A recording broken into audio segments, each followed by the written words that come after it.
Video like जरूर कर लीजिए और ऐसे वीडियो लगातार फ्री में पाने के लिए चैनल को तुरंत सब्सक्राइब कर लीजिए और बेल आइकन को जरूर टैप कर लीजिए ताकि आगे भी सारे वीडियो आपको मिलते रहे। यूट्यूब में फॉलो करते हैं तो प्लीज ये वाला फ्री टेलीग्राम चैनल जरूर ज्वाइन कर लीजिएगा। सारे नोटिफिकेशन सारे अपडेट यहीं पे आते हैं, ध्यान रखिए। नमस्कार दोस्तों, एग्जाम प्रिपरेशन के यूट्यूब चैनल पर एक बार फिर से आप सभी का स्वागत है। आज की क्लास में हम लोग डिस्कस करने वाले हैं राज्यों और केंद्र शासित प्रदेशों का जो गठन वर्ष है और इसके साथ साथ जो राज्य का पुनर्गठन हुआ था उससे संबंधित जितने भी आयोग हैं उनके बारे में, जो राज्यों का गठन हुआ था स्वतंत्रता के बाद, उनको भी देखेंगे। तो आज की क्लास इसलिए इम्पोर्टेंट है कि इससे स्टेटमेंट वाइज भी प्रश्न बनता है, दूसरा इससे मैच करने के लिए भी आता है। एस्टैब्लिशमेंट ईयर के साथ साथ स्टेट दे दिए जाते हैं या फिर यूटीज दे दी जाती है। तो इस क्लास को इसलिए देखना बहुत महत्वपूर्ण हो जाता है। अगर आप न्यू हैं चैनल पर, डेली दोपहर 1 बजे क्लास आती है जिसमें मैं जीएस के सारे वो सेक्शन कवर कर रही हूँ जो आरओ एग्जाम या फिर यूपी पीसीएस के लिए इंपॉर्टेंट हो जाते हैं। तो दोनों ही के लिए जो इम्पोर्टेंट टॉपिक्स हैं वो एक साथ कवर हो जा रहे हैं। साथ में रात को 9 बजे प्रैक्टिस भी कर सकते हैं क्वेश्चंस की, जो कि आपके एग्जाम पॉइंट ऑफ व्यू से इंपॉर्टेंट है। लेटेस्ट ट्रेंड पैटर्न सब कुछ देखते हुए आपके क्वेश्चन डिजाइन किए गए हैं। और कंप्लीट मॉक टेस्ट या फिर फुल लेंथ टेस्ट सीरीज आपको ज्वाइन करना है, सब्जेक्ट वाइज सीरीज ज्वाइन करना है, या फिर कोर्स ही चाहते हैं जो एक जगह आपको सारा स्टडी मटेरियल मिल जाए, तो ये दिए गए नंबर्स हैं जिन पे आप कांटेक्ट करके जानकारी भी ले सकते हो, कोर्स ज्वाइन कर सकते हैं। देखिए मेरे पास क्या, जो आप डेली क्लासेस देख रहे हैं उसमें मैं इंपॉर्टेंट टॉपिक्स करा रही हूँ, लेकिन अगर आप कोर्स ज्वाइन करते हैं उसमें फ़ायदा आपको ये रहने वाला है कि आपको सारा जो कंटेंट है, सारे सब्जेक्ट्स एक साथ मिल जाएंगे। आपका जो सब्जेक्ट वीक है उसको पहले अच्छे से कवर कर सकते हैं, वीडियो रिकॉर्डेड क्लासेस हैं। और जो सब्जेक्ट आपके इजी हैं, जो आपको लग रहा है आ रहा है, तो उनको रिवाइज कर लीजिए। फिर आप डेली प्रैक्टिस भी करने को पाएंगे क्योंकि उसमें डेली प्रैक्टिस कराई जाती है क्वेश्चंस की। मेरे साथ आप कुछ क्वेश्चन एक क्लास में देखते हैं, लेकिन आपको सारे अवेलेबल हैं। आपको जिस सब्जेक्ट में लग रहा है आपको पहले क्वेश्चन सॉल्व करने की जरूरत है, पहले उसको कंप्लीट कर सकते हैं। तो ये कोर्स आपकी सहूलियत के लिए बनाया गया, जिसमें आपको एक साथ सारा मटेरियल मिलेगा। वो करंट अफेयर हो, हिंदी हो, जीएस हो, कोई भी सेक्शन हो, सारे कवर किए गए हैं और वही क्वेश्चन लिए गए हैं जिस तरीके से आपके एग्जाम में पूछे जाते हैं। ऐसा नहीं कि आप कोई भी क्वेश्चन बस सॉल्व करते जा रहे हो, उसका कोई फायदा नहीं होने वाला। जो आपके एग्जाम पॉइंट ऑफ व्यू से इंपॉर्टेंट है सिर्फ उतना करने की कोशिश है। तो ये आपके कोर्स से रिलेटेड छोटी सी जानकारी है। चलिए आज की क्लास स्टार्ट करते हैं। देखिए राज्यों और केंद्र शासित प्रदेशों के गठन से पहले मैं आपको बताना चाहूंगी कि स्वतंत्रता के बाद कौन कौन से आयोग का निर्माण हुआ, फिर मैं आऊंगी इस वाली लिस्ट पे। तो स्वतंत्रता के पश्चात नए राज्यों के निर्माण के लिए सबसे पहले फजल अली की अध्यक्षता में एक राज्य पुनर्गठन आयोग का गठन हुआ। कब? 1953 में। याद रहेगा, फजल अली आयोग की अब हम लोग बात कर रहे हैं। कब इसका निर्माण हुआ? तो 1953 में इसका गठन हुआ। अब इसमें और भी 2 सदस्य थे। कौन थे? के.एम. पणक्कर थे और हृदयनाथ कुंजरू थे, कुंजरू, ये 2 लोग और इसमें शामिल थे। तो इस आयोग की क्या अनुशंसा थी कि राज्य पुनर्गठन अधिनियम 1956 में, मतलब इसमें लागू किया गया। और इसकी अनुशंसा क्या थी कि इन्होंने कहा आज़ादी के समय, क्योंकि देखिए राजनीतिक इकाइयों की 2 श्रेणी थी, एक ब्रिटिश प्रांत जो ब्रिटिश सरकार के शासन के अधीन थी और देसी रियासतें थी, तो राजा के शासन के अधीन लेकिन ब्रिटिश राजशाही से संबद्ध थी। इन्होंने ये बताया कि भाषा के आधार पर राज्यों का गठन नहीं करना है, इन्होंने, इनकी अनुशंसा में ये नहीं था। ठीक है। दूसरा था जून 1948 में भारत सरकार ने एस.के. धर की अध्यक्षता में भाषाई प्रांत आयोग की नियुक्ति की और इस आयोग ने अपनी रिपोर्ट कब की थी?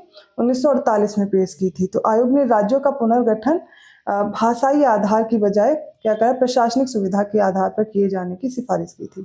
तो कांग्रेस द्वारा दिसंबर 1948 में एक और भाषाई प्रांत समिति का गठन किया गया। इसमें कौन थे? जवाहरलाल नेहरू, वल्लभ भाई पटेल, पट्टाभी सीतारमैया शामिल थे, जिसे हम क्या बोलते हैं? जेवीपी समिति के नाम से जानते हैं। किससे? जेवीपी समिति के नाम से। ठीक है। और इसने अपनी रिपोर्ट कब दी थी? तो 1949 में पेश की थी और इस बात को औपचारिक रूप से अस्वीकार कर दिया कि राज्यों का जो पुनर्गठन है वो भाषा के आधार पर होना चाहिए। तो सबसे पहले सोचिए, एस.के. धर की अध्यक्षता में भाषाई प्रांत आयोग की नियुक्ति की गई। इन्होंने अपनी रिपोर्ट कब दी? तो दिसंबर 1948 में। इन्होंने कहा राज्यों का जो पुनर्गठन है वो भाषाई आधार की बजाय प्रशासनिक सुविधा के आधार पर करना चाहिए। तो अब इसकी जांच के लिए इन्होंने 1948 में एक और भाषाई प्रांत समिति का गठन किया, जिसे जेवीपी समिति के नाम से जानते हैं, क्योंकि जे फॉर जवाहरलाल नेहरू, वल्लभ भाई पटेल और पट्टाभी सीतारमैया। इन्होंने भी अपनी रिपोर्ट में ये मानने से इनकार कर दिया कि भाषा के आधार पर किसी राज्य का गठन होना चाहिए। नेक्स्ट है आपको फजल अली की अध्यक्षता में, याद रखना है 1953 में इसका गठन हुआ था, जिसमें के.एम. पणक्कर थे, एच.एन. कुंजरू थे। और इस आयोग की जो अनुशंसा है बताया गया, इसको राज्य पुनर्गठन अधिनियम 1956 में लागू भी किया गया। आगे देखते हैं।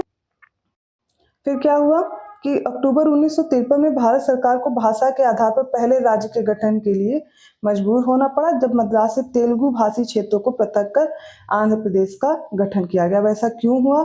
इसके लिए एक लंबा आंदोलन हुआ था, जिसके अंतर्गत 56 दिनों की भूख हड़ताल की थी। कांग्रेसी कार्यकर्ता थे पोटी श्री रामुलु, इनका निधन हो गया था। तो इसके बाद इतना आक्रोश हो गया था कि इनको भाषा के आधार पर पहले राज्य का गठन करना पड़ा, वो हो गया आंध्र प्रदेश।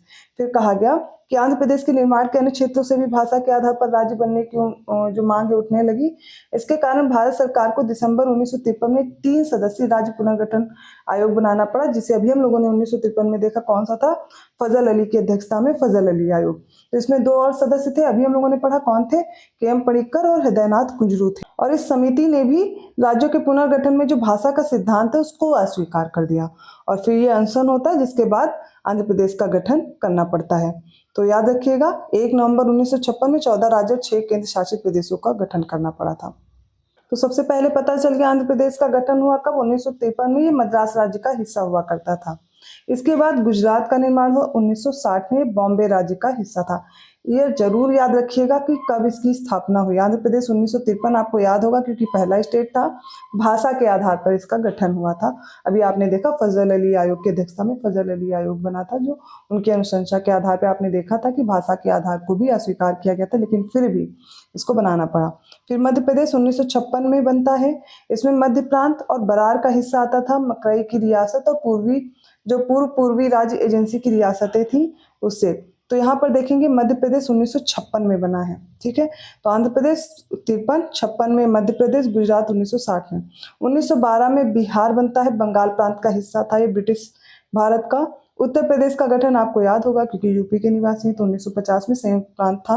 पहले इसका नाम महाराष्ट्र 1960 में। तो गुजरात और महाराष्ट्र कब बनते हैं? 1960 में। मैं 2-3 बार रिपीट कर रही हूँ जिससे याद हो जाए। ये बॉम्बे राज्य का हिस्सा था। केरल 1956 में। तो केरल और एमपी साथ में। त्रावणकोर और कोचीन का राज्य था ये। नेक्स्ट है नागालैंड, 1963 में बना केंद्र शासित प्रदेश। फिर हरियाणा 1966 में पंजाब राज्य का हिस्सा था। कर्नाटक बना 1956 में। मैसूर राज्य का गठन 1953 में हुआ था, जिसकी सीमा 1956 में बढ़ाई गई और 1973 में मैसूर को कर्नाटक नाम दे दिया गया।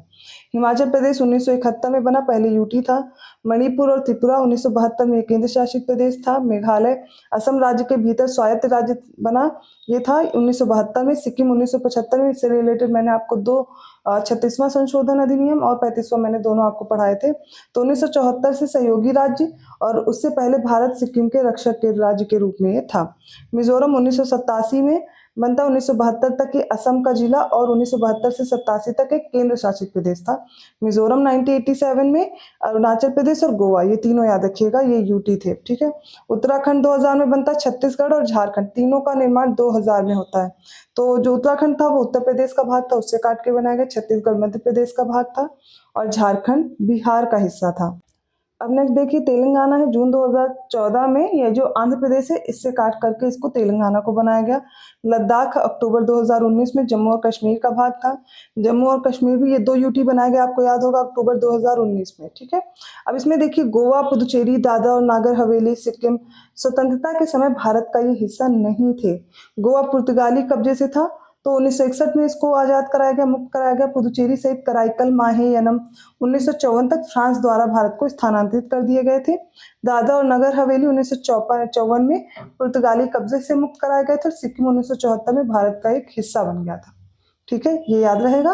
तो ये आज का इंपॉर्टेंट टॉपिक था। आई होप आपको समझ में आया होगा। सबसे पहले आपको एस के धर आयोग याद रखना है, फिर जेवीपी समिति याद रखना है, फजल अली आयोग के बारे में याद रखना है, फिर भाषा के आधार पर आंध्र प्रदेश का गठन हुआ, सारे राज्यों और केंद्र शासित प्रदेशों का आपको गठन वर्ष याद रखना है, और जो इंपॉर्टेंट फैक्ट और मैंने बताए हैं उनको तैयार रखना है। अब आपको थोड़ा बहुत तो समझ में आ गया होगा, अगर कहीं भी डाउट रह गया हो तो आप बता दीजिएगा, मैं फिर से एक्सप्लेन कर दूंगी, ठीक है। वीडियो अच्छा लगा तो लाइक कीजिए, चैनल को सब्सक्राइब कीजिए और लोगों को शेयर करते रहिए। ऐसी और इम्पोर्टेंट टॉपिक के साथ मैं मिलती हूँ अगली क्लास में। तब तक के लिए धन्यवाद।